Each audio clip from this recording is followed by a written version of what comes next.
2025년 대한민국에서 2,400명이 짐을 쌌습니다. 이민도 아니고 추방도 아닙니다. 이 나라가 스스로 내보낸 겁니다. 그것도 가장 돈이 많은 사람들을요. 더 이상한 건 이겁니다. 세금을 안 걷는 나라에 부자가 몰려들고 세금을 많이 거두려는 나라에서 부자가 도망칩니다. 세금을 더 거두려다가 아예 한 푼도 못 걷게 된 거예요. 대한민국 상속세 최고 세율 60%, 세계 최고 수준입니다. 이 숫자 하나가 지금 이 나라에서 무슨 일을 벌이고 있는지 오늘 낱낱이 파헤쳐 보겠습니다.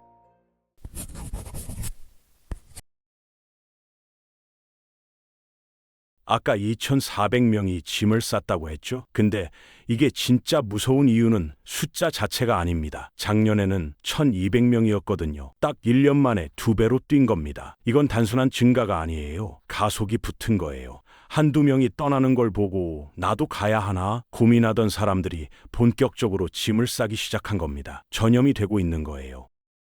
그리고 이 1,200명, 2,400명이라는 숫자 함부로 보시면 안 됩니다. 5천만 인구에서 고작 2,000명이 뭐 대수야 하실 수 있어요. 근데 이 사람들이 그냥 사람이 아니에요. 한 명 한 명이 수십억에서 수백억의 자산을 들고 나간 겁니다. 사람 숫자로 보면 2,000명이지만 돈으로 보면 수조 원이 빠져나간 거예요.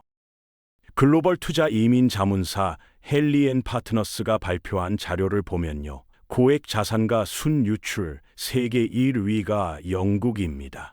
브렉시트 이후로 쭉 1위를 하고 있어요. 2위가 중국, 3위가 인도, 여기까지는 그러려니 하겠죠.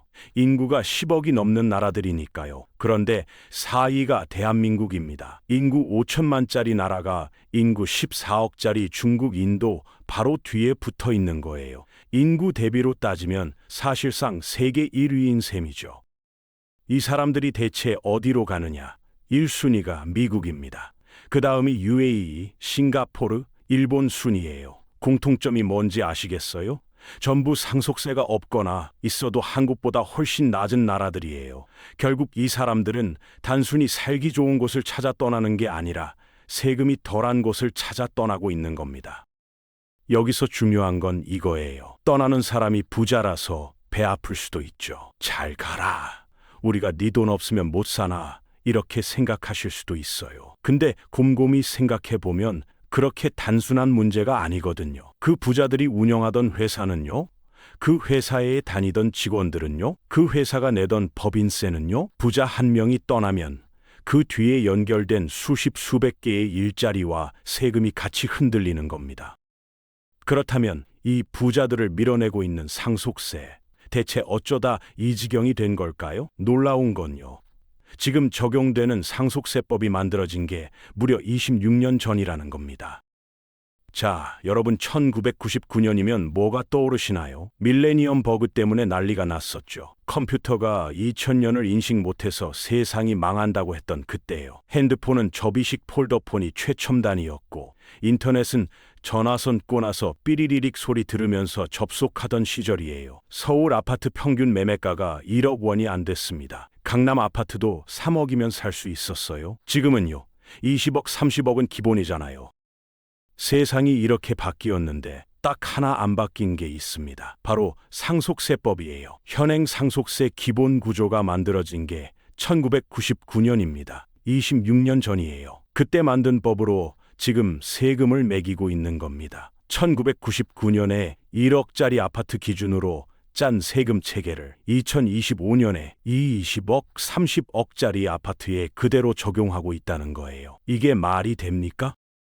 쉽게 비유를 들어볼게요. 1999년에 여러분이 옷을 한 벌 샀어요. 20대 초반 몸무게 60kg일 때 딱 맞는 옷이었죠. 그런데 26년이 지났습니다. 지금 50대가 됐고 몸무게도 80kg가 됐어요. 근데 그 옷을 아직도 입으라고 하는 거예요? 당연히 터지죠. 지금 상속세법이 딱 그 꼴입니다. 나라 경제 체형은 완전히 바뀌었는데 세법이라는 옷은 26년 전 그대로인 거예요. 구체적으로 볼게요. 상속세 최고 세율 구간이 30억 원 초과입니다. 1999년에 30억이면 진짜 대부호였어요. 그때 30억이면 강남의 아파트를 10채를 살 수 있었거든요. 근데 지금 30억이면 서울 아파트 한 채 값이에요. 그러니까 1999년에는 진짜 부자들만 걸리던 최고 세율 구간에 2015년에는 서울에 집 한 채 있는 평범한 중산층까지 걸려들게 된 거예요. 부자를 잡으려고 만든 그물에 일반 시민까지 걸리고 있는 겁니다. 더 황당한 건 이겁니다. 26년 동안 세상이 얼마나 바뀌었는지 생각해 보세요. 그 사이에 스마트폰이 나왔고 유튜브가 생겼고 비트코인이 등장했고 AI가 사람 일자리를 위협하고 있잖아요. 경제 구조 자체가 완전히 뒤바뀌었단 말이에요. 그런데 세금 매기는 기준만 1999년에 멈춰 있는 겁니다. 마치 내비게이션은 1999년 지도를 쓰면서 2025년 도로를 달리는 것과 똑같아요. 사고가 안 나는 게 이상한 거죠. 그렇다면 이 낡은 세율이 실제로 다른 나라와 비교하면 얼마나 심각한 수준인지 숫자로 한번 확인해 보겠습니다. 자, 우리나라 상속세가 높다 하는데 대체 얼마나 높은 건지 다른 나라랑 비교를 해봐야 감이 오겠죠. OECD 국가들 평균 상속세율이 26%입니다. 이것도 사실 낮은 숫자는 아니에요. 재산의 4분의 1 이상을 세금으로 내라는 거니까요. 그런데 한국은요, 30억 초과 구간에서 최고 세율이 50pt입니다. 여기서 끝이 아니에요. 최대 주주 할증이라는 게 붙으면 60%까지 올라갑니다. OECD 평균의 2배가 넘는 거예요. 이게 어느 정도 수준이냐면요. 전 세계에서 상속세율이 가장 높은 나라를 쭉 나열해 볼게요. 1위가 일본 55%, 그 다음이 한국 50에서 60%입니다. 3위가 프랑스 45%, 영국 40%, 미국 40% 이 순서예요. 근데 일본은 55%가 최고 세율이고 할증 같은 건 없거든요. 한국은 할증까지 붙으면 60%까지 가니까 사실상 세계 1위라고 봐도 무방한 겁니다. 경제 규모로는 세계 13위인 나라가 상속세율로는 세계 1위라니 이 균형이 맞는 걸까요? 구체적인 숫자로 느껴보겠습니다. 여러분이 평생 열심히 일해서 100억을 모았다고 해볼게요. 이미 이 100억을 벌 때 소득세를 냈습니다. 그 돈으로 부동산을 사면서 취득세를 냈고요. 보유하는 동안 재산세, 종합부동산세를 냈고요. 이미 세금이란 세금은 다 낸 돈이에요. 그런데 이 돈을 자식한테 물려주려고 하는 순간 국가가 또 손을 내밉니다. 60억 내놔. 이게 60% 상속세예요. 100억 중에 60억을 가져가는 겁니다. 자식한테 돌아가는 건 40억이에요. 여기서 더 기가 막힌 시나리오가 있습니다. 그 자식이 물려받은 40억을 또 자기 자식한테 물려준다고 해볼게요. 그러면 또 60%를 떼갑니다. 40억의 60%면 24억이에요. 손자한테 남는 건 16억입니다. 할아버지가 100억을 모았는데 손자대에 가면 16억만 남는 거예요. 두 세대만 지나면 재산의 84%가 날아가는 겁니다. 세대째까지 가면요? 6억 4천만 원이에요. 100억이 3번의 상속을 거치면 6억으로 쪼그라드는 겁니다. 이쯤 되면 이건 세금이 아니라 몰수에 가깝다고 느끼는 사람들이 나올 수밖에 없는 거예요. 실제로 재계에서는 이걸 징벌적 과세라고 부릅니다. 세금을 통해서 부를 대물림하는 걸 사실상 처벌하겠다는 거 아니냐는 거죠. 그런데 아까 부자들이 어디로 떠나는지 봤잖아요. 싱가포르, UAE, 호주 이 나라들의 공통점이 하나 더 있습니다. 전부 상속세가 아예 없는 나라들이에요. 호주는 일찌감치 없앴고 싱가포르도 2008년에 폐지했어요. 심지어 복지의 천국이라 불리는 스웨덴마저 2005년에 상속세를 없앴습니다. 왜? 상속세가 오히려 경제에 독이 된다는 걸 깨달았기 때문이에요. 그렇다면 이렇게 무거운 세금을 매기면 나라 곳간은 얼마나 채워지는 걸까요? 그리고 그게 정말 채워지기는 하는 걸까요? 자, 상속세가 이렇게 높으면 나라 입장에서는 세금이 엄청 거치겠죠? 맞습니다. 실제로 거치고 있어요. 2024년 상속세 세수가 9조 6천억 원입니다.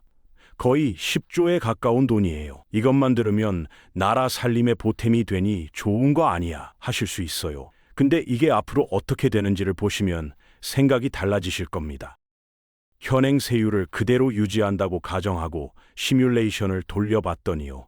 2072년에는 상속세 세수가 35조 8천억 원까지 올라갑니다. 지금의 거의 4배예요. 그거 좋은 거 아니야? 세금 많이 거치면 복지도 더 잘할 수 있잖아. 이렇게 생각하시면 밥만 보시는 겁니다. 이 숫자가 커진다는 건 그만큼 민간에서 국가로 돈이 빨려 들어간다는 뜻이거든요. 비유를 하나 들어볼게요. 여러분이 농사를 짓는다고 생각해 보세요. 올해 수확한 곡식에서 절반 이상을 세금으로 가져갑니다. 그러면 내년에 뿌릴 씨앗이 모자라겠죠. 씨앗이 모자라니까 내년 수확은 더 줄어들 거예요. 그런데도 세금은 또 절반을 가져갑니다. 이게 반복되면 결국 어떻게 될까요? 농사 자체를 포기하게 되는 거예요. 지금 상속세가 딱 그 구조입니다. 민간의 자본이라는 씨앗을 국가가 계속 가져가고 있는 거예요. 실제로 이게 어떤 문제를 만드는지 볼게요. 중소기업을 운영하던 아버지가 돌아가셨습니다. 회사 가치가 50억이에요. 상속세로 25억에서 30억을 내야 합니다. 그런데 이 50억이 현금으로 있는 게 아니에요.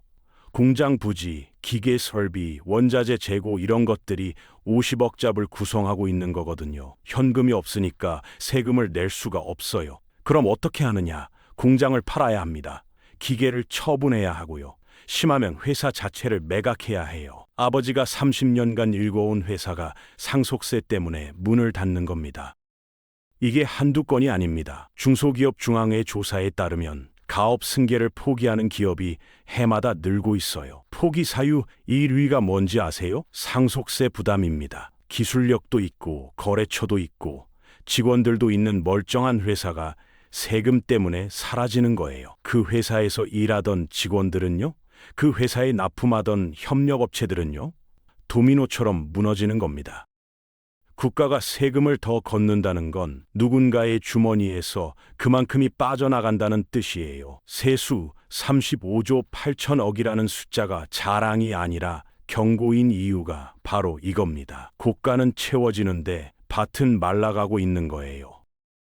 그리고 이게 단순히 기업만의 문제가 아닙니다. 이 무거운 세금을 피해서 아예 나라를 떠나버리는 사람들, 지금 그 움직임이 얼마나 심각한지 좀 더 깊이 들어가 보겠습니다. 자, 아까 싱가포르는 상속세가 없다고 했죠. 그러면 여러분이 사장이라고 한번 생각해 보세요. 평생 모은 재산이 100억입니다. 한국에 그대로 있으면 자식한테 40억밖에 못 물려줘요. 60억을 세금으로 내야 하니까요. 그런데 싱가포르로 이주하면요, 100억을 고스란히 물려줄 수 있습니다. 여러분이라면 어떻게 하시겠어요? 60억을 지키기 위해 비행기 한 번 타는 게 그렇게 어려운 결정일까요? 실제로 이 계산을 하고 있는 사람들이 지금 줄을 서고 있습니다. 투자 이민 컨설팅 업체들 말로는 상담 건수가 최근 3년 사이에 서너 배는 늘었다고 해요. 예전에는 혹시 몰라서 알아보는 수준이었는데 지금은 언제 떠날지를 구체적으로 상담하는 사람들이 대부분이래요. 분위기 자체가 완전히 바뀐 거죠. 그런데 여기서 중요한 걸 짚고 넘어가야 합니다. 사람이 떠나는 건 그래요. 비행기 타고 가면 되니까 눈에 보이잖아요. 진짜 무서운 건 눈에 안 보이는 겁니다. 자본이 떠나는 거예요. 한국에 투자하려던 돈이 방향을 틀어서 해외로 나가는 거거든요. 예를 들어볼게요. 한국에서 사업하던 자산가가 새로운 공장을 짓는다고 칩시다. 원래는 한국에 지으려고 했어요. 그런데 상속세를 생각하면 한국의 자산을 더 쌓는 게 오히려 손해입니다. 자산이 커지면 커질수록 나중에 내야 할 상속세도 눈덩이처럼 불어나니까요. 그러니까 차라리 해외에 공장을 짓는 거예요. 베트남에, 인도네시아에, 싱가포르에 그 공장에서 만들어지는 일자리, 그 공장에서 발생하는 세수, 전부 다른 나라로 가는 겁니다. 이걸 경제학에서는 자본 유출이라고 하는데요. 단순히 돈이 빠져나가는 게 아니에요. 경제의 피가 빠져나가는 겁니다. 사람 몸에서 피가 빠지면 어떻게 되죠? 처음에는 좀 어지러운 정도예요. 근데 계속 빠지면 쓰러집니다. 지금 한국 경제가 딱 그 단계에 와 있는 거예요. 아직 쓰러지진 않았지만 계속 피가 새고 있는 겁니다. 실제 수치를 볼게요. 한국은행 자료에 따르면 내국인의 해외 직접 투자는 매년 사상 최고치를 갈아치우고 있습니다. 해외 부동산 취득 규모도 급증하고 있어요. 이건 한국의 돈이 한국 안에서 돌지 않고 밖으로 나가고 있다는 명확한 신호거든요. 부자들만의 문제가 아닙니다. 그 돈이 한국에 남아 있었다면 만들어졌을 일자리, 돌아갔을 지역 경제, 거쳤을 부가가치세와 법인세, 이 모든 게 같이 증발하는 거예요. 더 심각한 건 이게 악순환이라는 겁니다. 자본이 빠져나가면 경제가 위축되겠죠. 경제가 위축되면 세수가 줄어들 겁니다. 세수가 줄어들면 정부는 또 세율을 올리려고 하겠죠. 세율이 올라가면 더 많은 자본이 빠져나갑니다. 이게 반복되는 거예요. 마치 욕조에 물을 받는데 배수구 마개를 안 막은 것과 같아요. 수도꼭지를 아무리 세게 틀어도 계속 빠져나가는 겁니다. 그러면 이 마개를 누가 막아야 하느냐? 당연히 정부와 국회겠죠. 그런데 지금 그 국회에서 무슨 일이 벌어지고 있는지 아시면 더 답답해지실 겁니다. 자, 이쯤 되면 당연히 이런 생각이 드시겠죠. 이렇게 심각한 문제인데 정부가 가만히 있어? 가만히 있습니다. 정확히 말하면 시도는 했어요. 근데 멈춰버렸습니다. 2024년 정부가 상속세 개편안을 내놨습니다. 최고 세율을 50%에서 40%로 낮추고 과세 구간도 현실에 맞게 조정하겠다는 내용이었어요. 나름 의미 있는 시도였죠. 그런데 이 법안이 국회에 도착하자마자 벽에 부딪혔습니다. 부자 감세라는 딱지가 붙은 거예요. 야당에서 부자들 세금 깎아주는 거 아니냐고 반발했고 여론도 갈렸습니다. 결국 이 법안은 국회 문턱을 넘지 못했어요. 지금도 계류 중입니다. 사실상 사망 선고를 받은 거나 다름없죠. 이게 한국 정치의 고질병이에요. 상속세를 건드리면 무조건 부자 편 드는 거냐는 프레임에 갇힙니다. 그러니까 여당이든 야당이든 누구도 선뜻 손을 못 대는 거예요. 표가 걸린 문제니까요. 부자는 소수고 부자 아닌 사람이 다수잖아요. 선거에서 이기려면 다수 편을 들어야 하니까 상속세 완화는 정치적으로 자살 행위처럼 보이는 거죠. 근데 아까 말씀드렸잖아요. 이건 부자만의 문제가 아니라고. 서울에 아파트 한 채만 있어도 상속세 대상이 되는 시대가 됐다고. 그런데도 정치권에서는 여전히 상속세 완화 이스 부자 감세라는 등식에서 벗어나질 못하고 있는 겁니다. 문제가 뭔지 다 알면서도 손을 안 대는 거예요. 아니, 못 대는 거예요.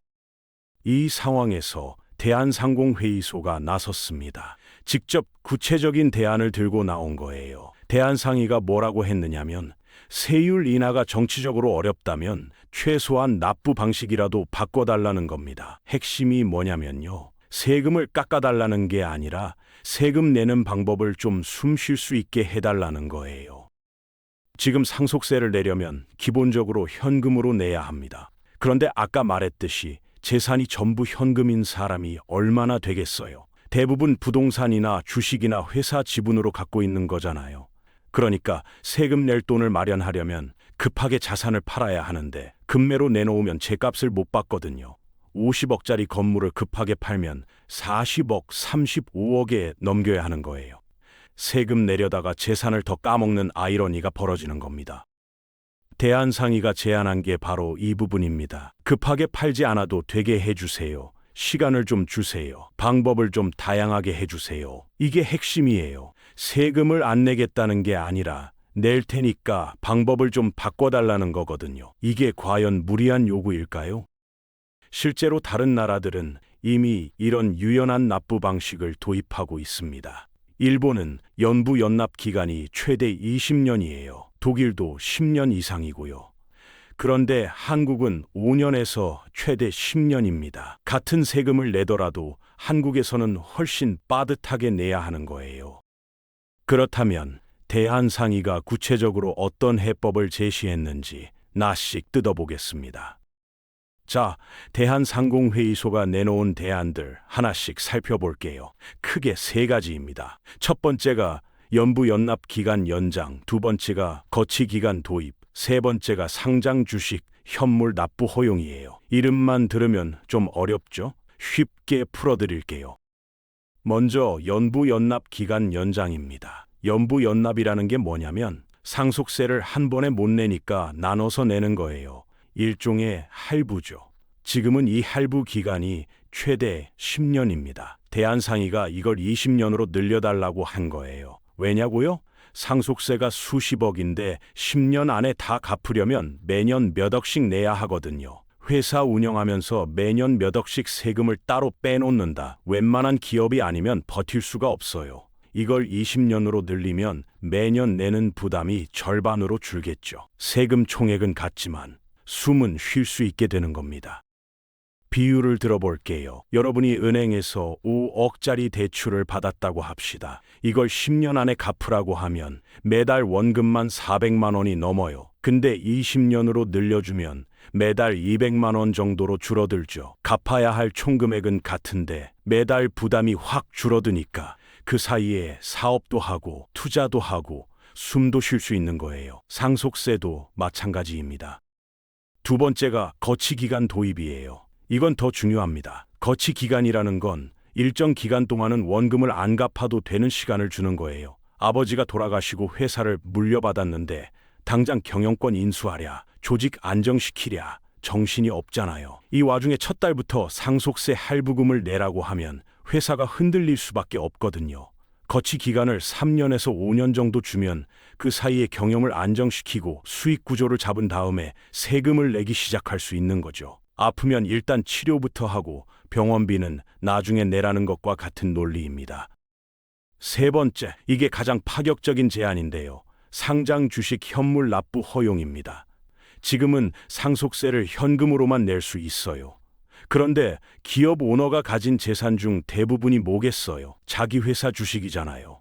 현금이 없으니까 세금을 내려면 주식을 팔아야 합니다. 오너가 자기 회사 주식을 대량으로 시장에 내놓으면 어떻게 될까요? 주가가 폭락하겠죠. 주가가 떨어지면 다른 주주들도 피해를 보고 회사 가치도 떨어지고 직원들 사기도 바닥을 치는 거예요. 세금 하나 내려다가 회사 전체가 흔들리는 겁니다. 대한상의가 말하는 건 주식을 팔지 말고 주식 그대로 세금을 내게 해달라는 거예요. 주식을 국가에 현물로 납부하는 겁니다. 그러면 오너가 급하게 주식을 시장에 쏟아낼 필요가 없으니까 주가도 안정되고 회사도 안정되고 직원들 일자리도 보존되는 거죠.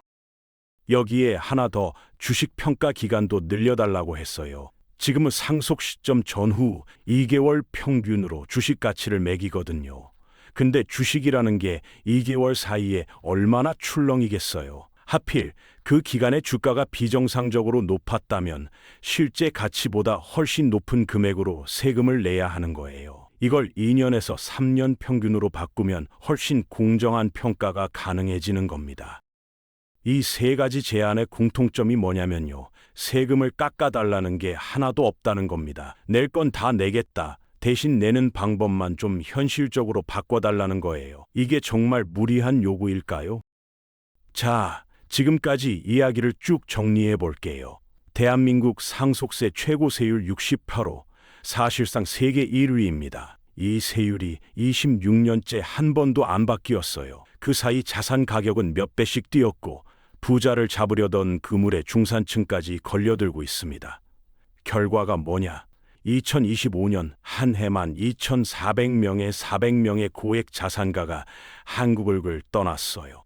그 사람들이 들고 나간 돈은 수조 원이고 그 돈이 만들었을 일자리와 세수는 영영 다른 나 것이 됐습니다. 여기서 한 가지 분명히 해둘 게 있어요.